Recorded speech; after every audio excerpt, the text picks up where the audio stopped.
Hi, my name is Daniel, and we are the consulting agents. The purpose of the presentation is to make recommendations for problems that DocMotorWorks has. A quick overview of our presentation. With me is Karina Diaz, who will be talking about the problem about the primary research and analysis. There's Richard Ramos, who will be talking about the secondary research and analysis. Ethan Gilbert, who will be talking about the findings from primary and secondary research. And then we have Anissa Morales, who will be making a recommendation for DocMotorWorks and then concluding the presentation. So as I said, my name is Daniel, and I'll be talking about the problem that's being investigated for DocMotorWorks. A quick overview of DocMotorWorks. These are two important quotes they have on their website.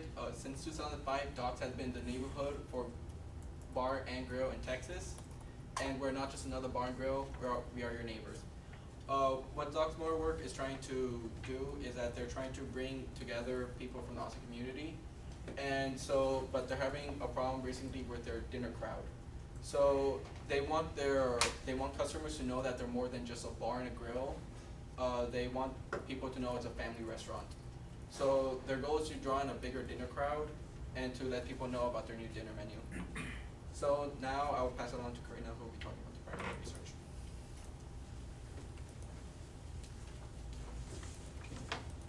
So, firstly, as mentioned, I'm Karina, and I will be discussing our primary research collection and analysis. So, firstly, the designing of our surveys, we first brainstormed about any questions that we thought would be able to cater to DocMotorWorks and their problem with their dinner crowd. And once we brainstormed, we chose what we believe to be the top 10 questions that would best benefit them and allow us to present them with the best recommendations. And then we allowed our peers within our classroom and our professor to provide us with feedback and not only about the questions but the survey taking as well, if any of the questions did not make any sense or something like that.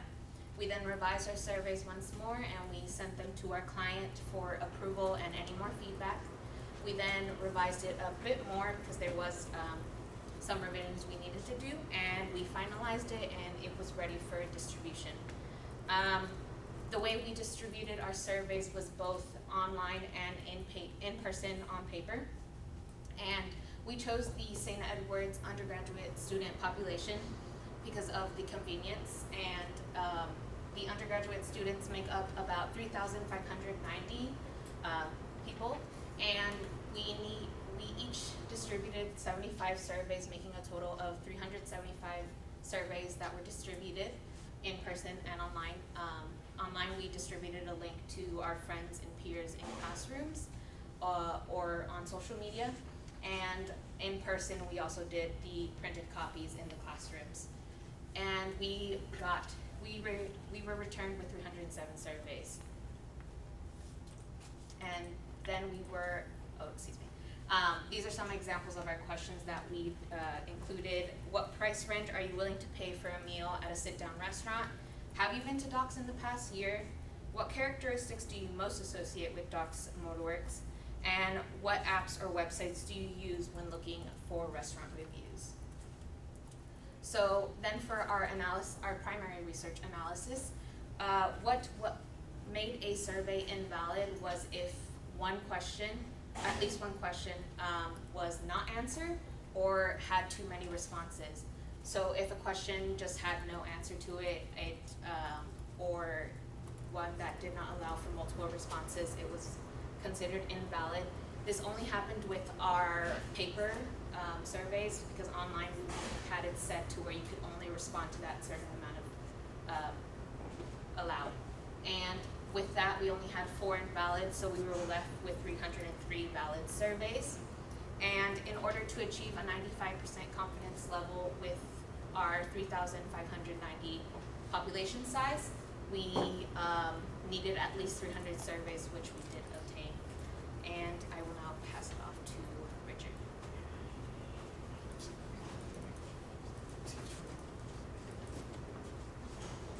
Hi, my name is Richard, and I'm going to talk about the secondary research. So much of our secondary research consists of online sources that the because they contributed to the discussion on how to attract and retain customers. Yeah. And the surveys the sources were limited down to the ones that reflected upon our findings and trends of our primary research. The purposes of these sources were to reflect upon the trends that were found and to help us make recommendations for Docs and Waterworks. So, for example, what characteristics does Waterworks need to improve upon or develop upon, and what do people look for in a restaurant, and how do they look for the restaurant? So, our first secondary research source was Statista. Sorry, I don't know, it's Statista, yeah.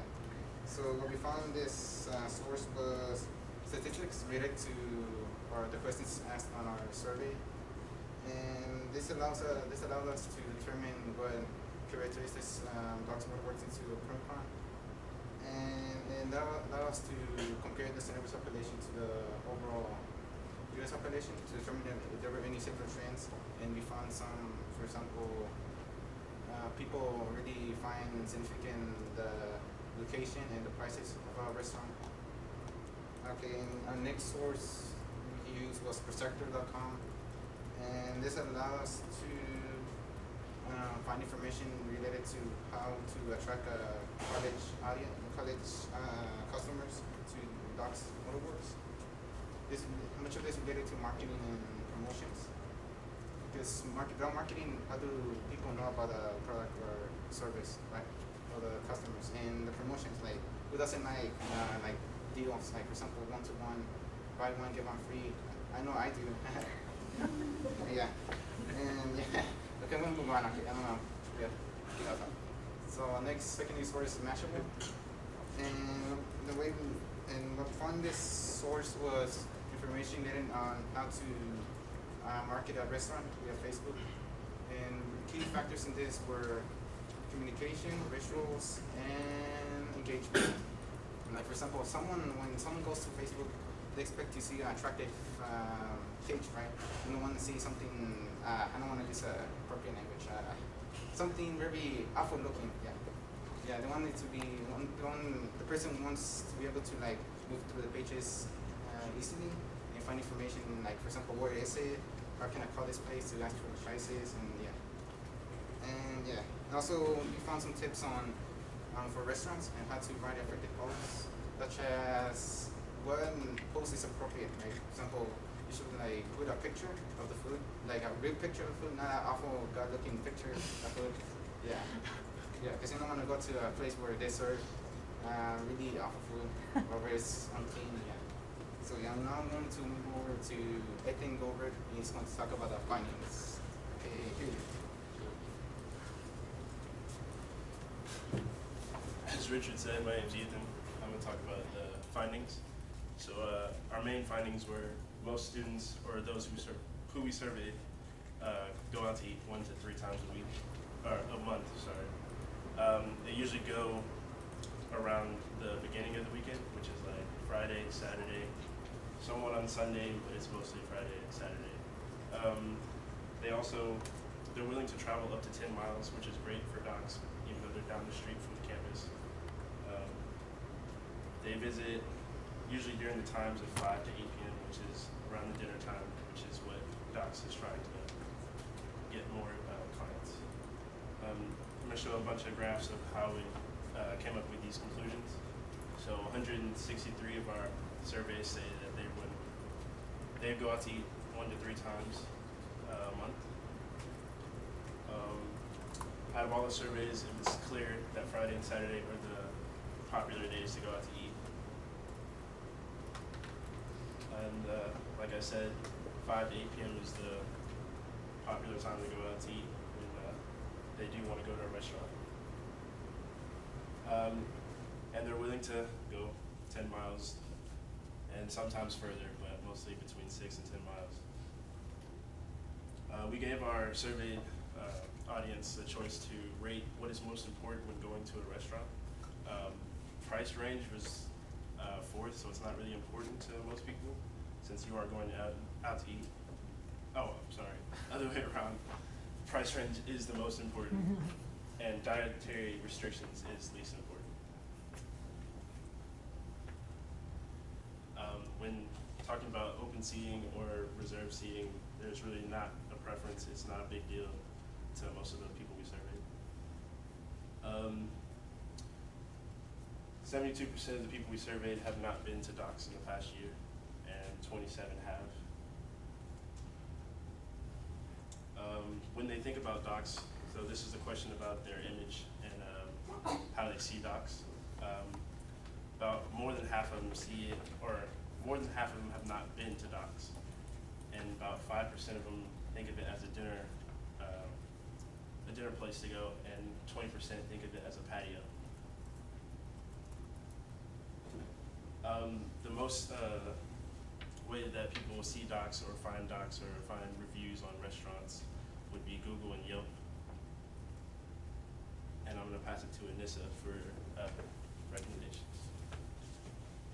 Thank you. I'm Anissa, and I'm going to cover recommendations.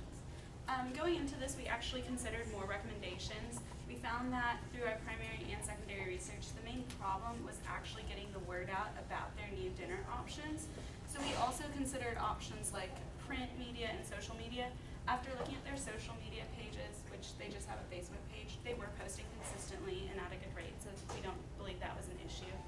And for print, we don't think it's really popular amongst the demographic that we actually covered, so we eliminated those. We came to Google Presence as one of our main ones because of when we search docs, if you search it without the apostrophe on docs, it doesn't come up.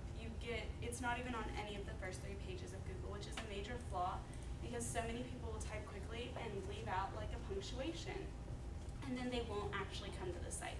So we want them to work on their Google presence. And this can be done through Google Ad Campaigns, which is a paid option, or search engine optimization. And both of those would require keywords. For the Google Ad Campaigns, you could set your own budget, and Google Ad Campaigns has settings in there to where it will not go past whatever you set. It'll help you evaluate keywords, which then you can incorporate into your website. And regardless of whether or not you do the Google Ad Campaigns, you might want to reevaluate the keywords. When we searched it on Google, it came up with rug food was the only consistent word used in TV in the descriptions for the restaurant. And then the Motorworks, one of the locations, didn't come up. It came up before under insurance companies and some other stuff. But that one also did not have a description. So I think we should use keywords and incorporate a description, and one good one that you can use for multiple locations so that all the locations are more likely to pull up. The other thing is reach out to local media and bloggers. Especially bloggers. A lot of food blogs in Austin are very popular. There's a whole food blog alliance. If you reach out to one of those and hopefully try to get one of your dishes featured, a lot of those have thousands of followers and stuff and would likely translate into more, not just awareness, but actual patrons trying out and more willing to try out your food coming from a local blogger. Another thing is Yelp. There's paid and unpaid options. Like Google, they have ads and stuff that they run on Yelp where it'll more likely pull up your ad for the Austin area and stuff, which would be very helpful. So it's consumers that are more likely in this vicinity to do it. Unpaid options would be encouraging your staff and customers to rate their service on Yelp. For customers, you can do this through the little tables on how the tables have the little plastic stands with papers inside. You can have a thing on the bottom like rate us on Yelp, so it's not pushy, but you're asking people to help you up your rating. For customer retention, we did not intend to find this. This was a finding we found through our primary research that was unintentional. We found that 45.9% of students have been to docks, but only 27.4% have been within the past year. That's not a lot of repeat business, and that may just be in this demographic. However, we could not find, based off any of our other primary research, to indicate what the cause of this was. So we did additional secondary research to determine ways to increase customer retention, and this included email collection, where you could send out like a maybe a monthly newsletter or do a birthday special to hopefully get repeat visits. Loyalty programs and student discounts are ones as well. Docs prides themselves on being a local company started in Austin, and that might be wise to pair up with like apps like TasteBud, where it's like a student discount that are offered for. So if your traffic is low at that time and you have low patronage, you can post a rate on there where it's like a 15% discount for students during low traffic times to generate more patrons. To summarize, we have talked about the opportunity presented to us by our clients, our primary research collection and analysis, our secondary research, why we looked for them, what we looked for, the findings and analysis of both first and secondary research, and our recommendations. And I'd like to highlight that our main recommendation is the Google presence. There's no reason why the website should not have a description, especially since you've claimed all the websites. Any questions? So, what kind of time commitment are we talking about if somebody now has to look into keywords and Google search and the optimization? Is a little more involved. Yeah. However, in general, there's some basic steps such as the description. They've already claimed all of the docs websites on Google, so that's a simple fix. Just come up with one. I would just rephrase it and have one consistent one for all the locations, because I know Doc's Backyard is extremely popular and they put less of an emphasis on alcohol in their description than the Doc's Motorworks location here on South Congress, and then their location on 38th was the one that pulled up even under an insurance company. A lot of this is just going in and adding additional text, pictures and stuff. Maybe that's where they use the docs without the apostrophe, so they'll actually come up. The keywords is a little more involved, but the rest are pretty basic. And is it something that's doable by anybody who manages or? Yeah, anyone who could claim the website.